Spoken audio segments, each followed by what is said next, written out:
झोरा भर के रंग लाल बनी साली।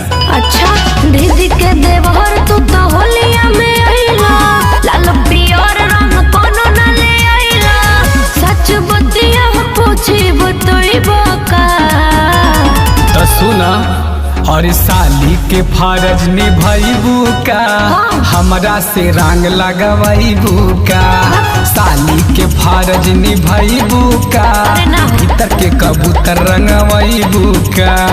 इनका से रंग लगवाइबू का, होली में गाल मलवाइबू का।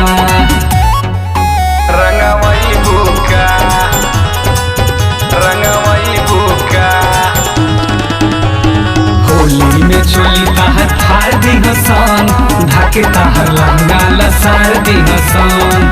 रहला मुँह लटकवले सोचनी बात कोनो बावे। ऐनी तो हाल चाल कुछु न पूछला, लगल कोरा में दबावे जीजा, लगल कोरा में दबावे, लगल कोरा में दबावे। ढेर बरियारी मत करा। ए हमार छोटकी साली काहे डेरात बाड़ू, अभी तो डलले नइखी रंगवा, काहे चिल्लात बाड़ू ये साली, काहे चिल्लात बाड़ू। बोला ना धन दूसरा के बनी जुठी आई बाका।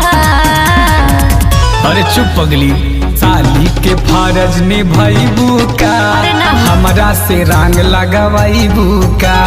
साली के फर्ज निभाइबू का, भीतर के कबूतर रंगवाइबू का।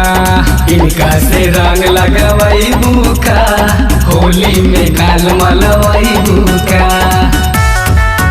लगवाइबू का, रंगवाइबू का।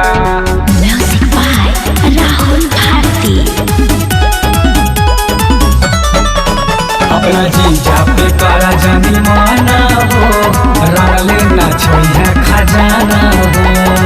कही दे हो हम दीदिया से ता खिचली तो हर खाल हो। आइल बड़ा ससुरारी में तू कैला जियल मुहाल ये जीजा, कैला जियल मुहाल हो, कैला जियल मुहाल।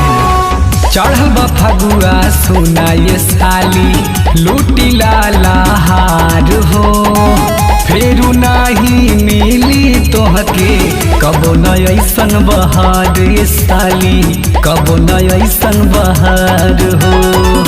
राहुल टाइगर लागे पाला कठुआई बका। अरे ना हो, और साली के फर्ज निभाइबू का, हमरा से रंग लगवाइबू का।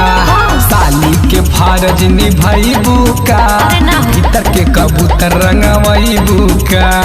इनका